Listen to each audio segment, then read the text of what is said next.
you're experiencing verification issues on Etsy after multiple failed attempts, follow these steps to resolve the problem effectively. This guide will help you navigate the process smoothly.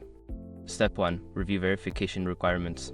Before starting recovery, use the srock.com link in the description to open the account recovery checklist generator and make sure your verification details are ready. Step 2. Clear browser cache. Clear your browser's cache and cookies to eliminate any potential issues caused by stored data. This can often resolve problems related to website functionality. Step 3. Use a different browser or device. Try accessing Etsy from a different web browser or device. Sometimes compatibility issues can prevent successful verification, so switching platforms may help. Step 4. Contact Etsy support. If the previous steps do not resolve the issue, reach out to Etsy support for assistance. Provide them with details about your verification attempts and any error messages you received.